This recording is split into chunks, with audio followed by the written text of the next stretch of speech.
मेरे ख़यालों में छाई है एक सूरत मतवाली सी, नाजुक सी, शर्मीली सी, मासूम सी, भोली भाली सी। रहती है वो दूर कहीं, अता पता मालूम नहीं।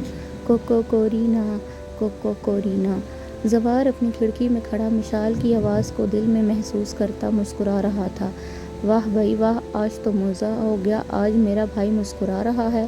खैरियत तो है, कौन है वो? रानिया आपी ने काफ़ी कमक ज़वार के हाथों में देते हुए कहा। कुछ नहीं आपी, बस ऐसे ही, और अगर कोई होगी तो सबसे पहले आपको ही मिलवाऊंगा। ज़वार में आज की हुई मुलाकात को दिल में कहीं दबा दिया। ओके, जब तुम्हें इजी लगे तब बता देना। वो भी ज़वार काज़मी की बहन थी, इतना तो जानती थी कि उसके भाई में वाज़ह तब्दीली आई है।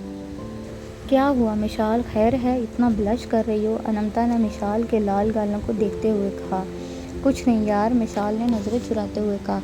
अच्छा एक बात तो बता, राफिया के साथ तो कुछ ज़्यादा ही नहीं चिपक रही थी? अनमता जेलस हुई थी, हालांकि जानती थी वो राफिया नहीं ज़वार है तो जेलस हो रही है। मिशाल ने आंखें घुमाई।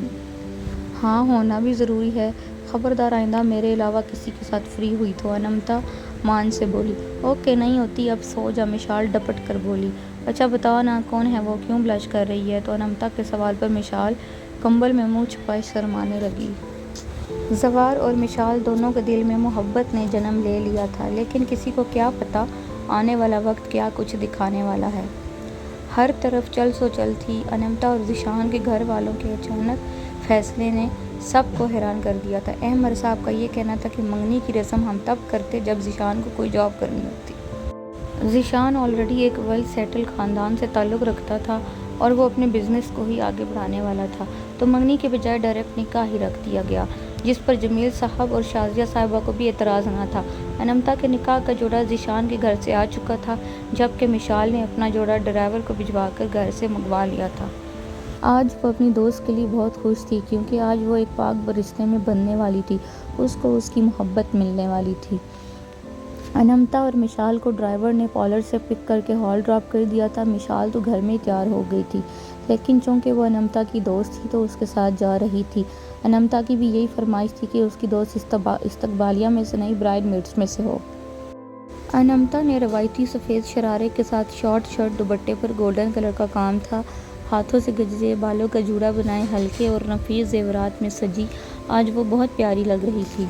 जबकि मिशाल सफ़ेद फ्रॉक और चूड़ीदार पजामा, पाँव में पायल के साथ सफ़ेद खुस्से जिस पर गोल्डन तिल्ले का काम था, हाथों में चूड़ियाँ, बालों को हल्का सा कर्ल दिए आज वो बहुत खूबसूरत लग रही थी। निकाह की रस्म अदा हो चुकी थी और अब दुल्हन को स्टेज पर बिठा दिया गया था।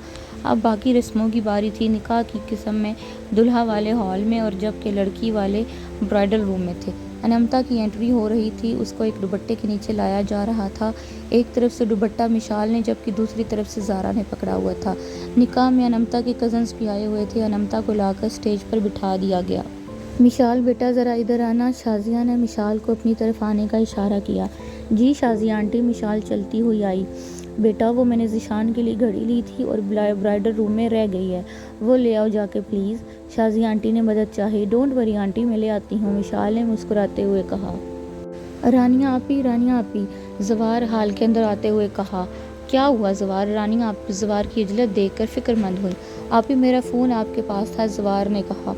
ओह वो तो ब्राइडल रूम में रह गया, मैं ले आती हूँ, रानिया आपी ने सर पर हाथ मारते हुए कहा।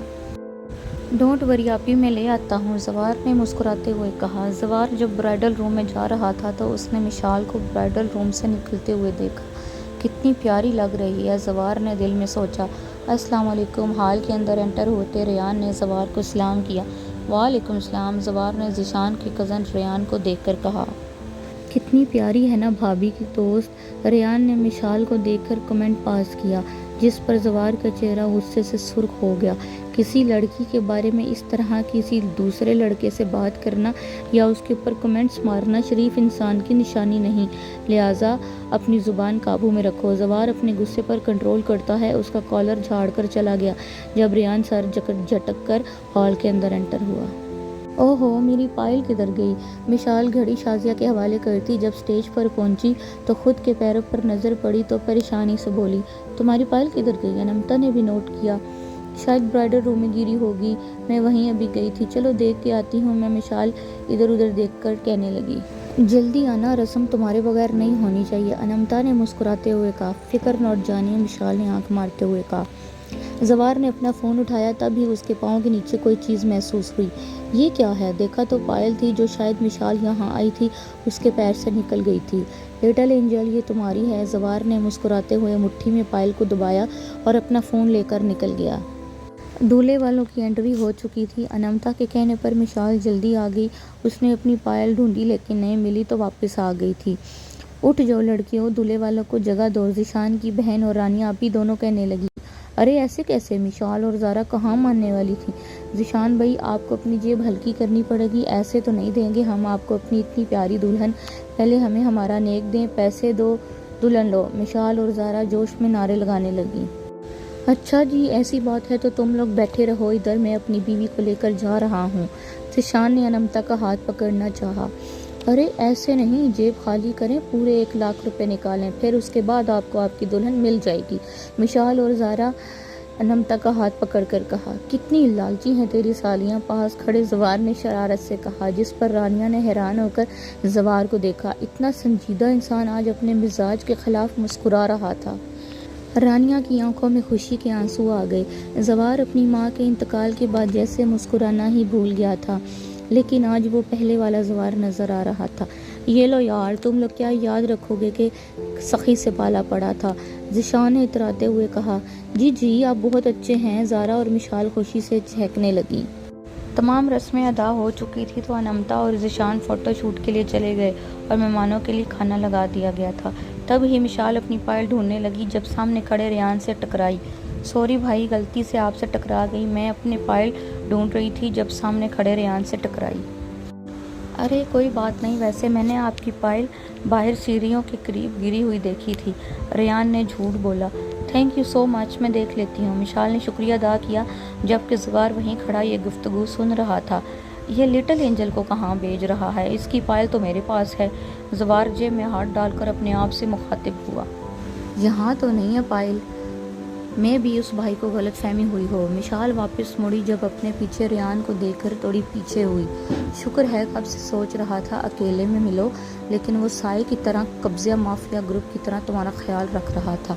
रेयान ने बात करते करते अजीब सी नज़रों से मिशाल को देखा। क्या मतलब है आपका, और आप हैं कौन? रास्ता छोड़े मेरा, वरना मिशाल ने गुस्से से कहा। अरे इतनी जल्दी भूल गई, अभी तो बताया था कि पायल इधर है। तक पायल नहीं मिली क्या? ऐसा करो, मेरे साथ चलो, मैं नहीं दिलवा देता हूँ, इस बहाने एक दूसरे को समझ भी लेंगे। रेयान ने अपनी गंदी नज़र मिशाल पर गाड़े आगे बढ़ा। मेरा रास्ता छोड़ें, वरना मिशाल बोल रही थी कि रेयान ने बात काटी। वरना क्या? तुम लड़कियों का यही मसला है, अपने हुस्न के जाल में लड़कों को फंसाती हो और फिर मासूम बनती हो। रेयान बोल ही रहा था कि कमर पर लात पड़ने की वजह से दूर जा गिरा। तुम जैसी गंदी जहानत के मर्द जब तक इस दुनिया में रहेंगे, तब तक हम जैसे मर्द तुम्हें सबक सिखाते रहेंगे। जवार ने गुस्से से कहा और मिशाल की तरफ बढ़ा। मिशाल का दुपट्टा उठाकर उसके सर पर रखा। Thank you. मिशाल की आंखों में आंसू छलक पड़े। मेरी प्यारी लिटिल एंजल, इस टाइम पर रोते नहीं, सामने वाले का मुंह तोड़ते हैं, जवार ने मुस्कुराते हुए कहा, जिस पर मिशाल आंखों से आंसू साफ करती मुस्कुरा दी। अब चलो, मैं ज़रा थोड़ी तबीयत साफ करके आता हूँ इसकी, तो जवार ने रेयान की तरफ देखते हुए कहा। आखिरी सेमेस्टर के बाद क्या करने का इरादा है? जवार ने निदा से पूछा। इरादा तो जॉब का है, अपने अंकल के ऑफिस में बहुत बड़ी कंपनी है, उसमें पोस्ट मिली है, वहाँ जाना है। निदा ने अपना इरादा बताया। बाबा का अपना बिजनेस है, लेकिन मैं चाहता हूँ पहले कुछ एक्सपीरियंस हो जाए जॉब करके, फिर अपने बिजनेस की तरफ आऊँगा। जवार ने अपना इरादा भी बताया। कहो तो मैं अपने अंकल से बात करूँ तुम्हारे लिए, निदा ने पेशकश की। हाँ क्यों नहीं, अस्बात में सर हिलाया। क्या ख्याल है अगर मैं पार्टी में अनमता को भी ले आऊँ? शानी ने जवार से कहा। अच्छी बात है, ले आ, भाभी को इस बहाने थोड़ा घूम लेंगी और तेरे साथ टाइम भी स्पेंड कर लेंगी, जवार ने मुस्कुराते हुए कहा। हाँ, फिर मैं उसको अपनी भाभी से भी मिलवा दूंगा। शानी ने दूर से आती निदा की तरफ इशारा किया। कैसे हो तुम? निदा पास आकर मुस्कुराते हुए कहने लगी। ठीक, बिल्कुल, तुम बताओ कैसी हो? आई एम फाइन, निदा ने कहा। तुम लोगों को याद है ना, कल फाइनल पार्टी है। जवार, मैंने तुम्हारे लिए एक सरप्राइज़ रखा है, तुम आओगे ना? निदा ने जवार को देखा जो फ़ोन पर मसरूफ़ था। हाँ क्यों नहीं, जवार ने फ़ोन में लगे रहते हुए कहा। मिशाल, तुम्हें पता है शानी की यूनिवर्सिटी में एनुअल पार्टी है तो वो चाहते हैं मैं भी उनके साथ जाऊं। अनमता आज काफ़ी दिनों बाद मिशाल से उसके घर मिलने आई थी। ये तो बहुत अच्छी बात है, तुम्हें जाना चाहिए, मिशाल ने खुश होते हुए कहा। तुम्हें परसों कोई काम तो नहीं है? अगर तुम भी मेरे साथ चलो, अनमता ने पेशकश की।